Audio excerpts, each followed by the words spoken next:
আর দর্শক মণ্ডলী, আজকে আপনাদেরকে একটা খুব সাধারণ বিষয়, কিন্তু আমরা সেটা ভাবি না।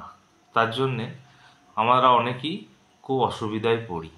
সেইটা নিয়েই বলবো। সেটা হচ্ছে, আমি একটা কালকেই প্রতিবেদনে পড়ছিলাম। সেটা হচ্ছে এখনকার মানুষের একটা ট্রেন্ড এসে গেছে। সেটা হচ্ছে ইএমআই। অর্থাৎ কোনো একটা জিনিস যেটা আমাদের হয়তো অতটাও প্রয়োজন নেই, না হলেও চলবে, কিন্তু এই ইএমআইয়ের নেশা যেটা আমাদের সহজলভ্য করে দিয়েছে সমস্ত জিনিসকে, এবং তার যে একটা সুদূরপ্রসারী খারাপ প্রভাব প্রত্যেকটা সংসারে পড়ে, তারই ইফেক্ট নিয়ে পড়ছিলাম। সেই জন্য ইএমআইয়ের নেশা ছাড়ুন।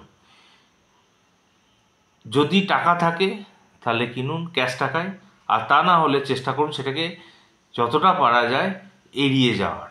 কারণ হচ্ছে, আজকে যেটা আমাদের এই পোশাকি নাম ইএমআই, সেটা কিন্তু আগে বলা হতো ঋণ, কার্জ। এই ঋণকে কিন্তু দেখবেন আগেকার দিনে যারা মানুষ আছে তারা কিন্তু ভালো চোখে দেখে না, তারা কিন্তু প্রত্যেকেই ঘৃণার চোখে দেখে, ভয়ের চোখে দেখে। আপনি বলবেন যে না, আধুনিকরণ হয়েছে, তাদের সে ভাবধারা সে ধারায় চললে হবে না। আরে না, ভাবধারাটা বড় কথা নয়। যেটা বড় কথা সেটা হচ্ছে যে ঠিক আর ভুল।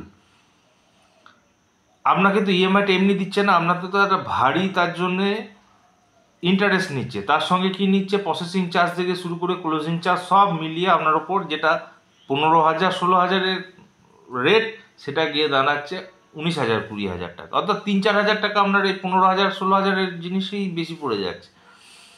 আপনি মূল্যটা বুঝুন, 15,000-এর এগেনস্টে 4,000 টাকা বেশি চলে যাচ্ছে।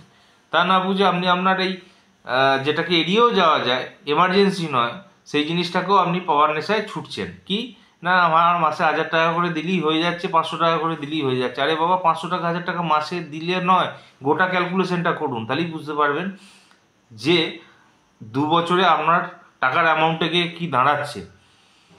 খোগলা হয়ে যাবেন এতে, আর নেশা চেপে যাবে সব সময়। দেখা যাচ্ছে বাড়িতে একটা টিভি আছে, সেই টিভিতেই দেখা যাচ্ছে সমস্ত কিছু, সিরিয়াল, খবর, সিনেমা সব দেখা যাচ্ছে, কিন্তু না, 32 থাকলে 54 চাই, মানে টিভি 32 ইঞ্চি থাকলে 54 ইঞ্চি চাই।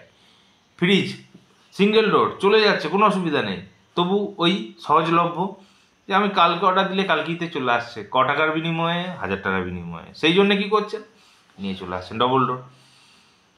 এটা কি আপনার প্রয়োজন ছিল, না এটা আপনার শখ ছিল? ভেবে দেখবেন, নাহলে ডুবে যাবেন। আমি বারবার বলছি, শুধুমাত্র একটা আধটা জিনিসের নয়, এই যে নেশা, এই নেশা কিন্তু আপনার হিরোইনের থেকেও মারাত্মক। কারণ হচ্ছে টুক করে হাত বাড়ালেই পেয়ে যাচ্ছি, দিয়ে ভুগে মরছি। সেই জন্যই বারবার বলছি, ভেবে দেখুন, নাহলে কিন্তু এই ডোবা থেকে বাঁচার নিস্তার নেই। এই নেশাটাকে কাজে লাগিয়ে আপনার হচ্ছে যে বিভিন্ন যে ফাইন্যান্স কোম্পানিগুলো রয়েছে, সেটা কোটিতে খেলছে, তারা লাখো কোটিতে। তাদের যদি আপনি ক্যাপস দেখেন, অর্থাৎ ক্যাপিটাল দেখেন, তাহলে দেখবেন কয়েক লাখ কোটি টাকা তারা কিন্তু ক্যাপিটাল তাদের কোথা থেকে কামাচ্ছে, আপনার আমার ঘাট থেকেই কামাচ্ছে, আর এই নেশাটাকে কাজে লাগিয়ে কমাচ্ছে। সেই জন্য এই ঋণ কার্জ থেকে দূরে থাকবেন, যতটা পারবেন দূরে থাকবেন, যতটা পারবেন সবটাই দূরে থাকবেন। জানবেন যে ওটা আমাদের জন্য নয়, তাহলে দেখবেন ভালো থাকবেন। আর একটা কথা বলে রাখি, সেটা হচ্ছে, অনেকে এখানে মনে প্রশ্ন জাগতে পারে, দাদা এমার্জেন্সিতে কোনো জিনিস আটকে গেছে, যেমন ধরুন কোনো একটা ছেলে তার চাকরি পেয়েছে, তার কিন্তু একটা বাইক লাগবে, নাহলে সে জয়েন করতে পারবে না। কারণ হচ্ছে সেখানে শর্তই আছে যে একটা বাইক মাস্ট।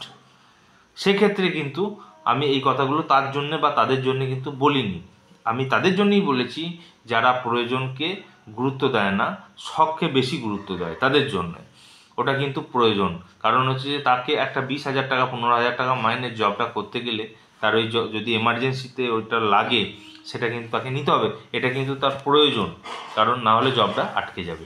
কিন্তু ওই আমি বললাম টিভি, ফ্রিজ, মোবাইল আছে, চলছে, কিন্তু শখের দাম লাখ টাকা, এটা মাথায় ঢুকে আছে, দিয়ে বাইক আছে, চলছে, কিন্তু আপডেট করা, আধুনিকরণ করা, নতুনকে বেছে নেওয়া, এই একটা কায়দা পোশাকি ধারণা নিয়ে আপনার হচ্ছে যে ইএমআইয়ের ফাঁদে পা দিয়ে দিচ্ছে, দিয়ে নিজে ডুবছে, সংসারকে ডুবাচ্ছে। সেই জন্যই বারবার বলছি যে আপনারা একটা জিনিস করবেন, সেটা হচ্ছে ঝপাঝপ কাজ করবেন না কেনাকাটার ক্ষেত্রে। ভেবে দেখবেন যে আমার চলে যাচ্ছে তো, এটা আমার প্রয়োজন মিটে যাচ্ছে, সুতরাং আমি আর এগোবো না। আর যদি নেহাতি আপনার ওই বললাম এই একটা উদাহরণ দিই যে চাকরির ক্ষেত্রে এমার্জেন্সি লাগবে বাইকটা, সেক্ষেত্রেও ওগুলো যদি হয় তাহলে তো সে তো তার উপার্জিত অর্থ থেকে ওই এমার্জেন্সিটাকে মিটিয়ে নিতে পারবে তার ঘাড়ে চেপে, সুতরাং সেক্ষেত্রে ঠিক আছে। বাদবাকি ক্ষেত্রগুলো কিন্তু কখনোই ঠিক নেই। নমস্কার, ভাববেন কথাগুলো এবং সাবধানে থাকবেন। আপনাদের মঙ্গল হলেই আমার ভালো লাগবে। নমস্কার।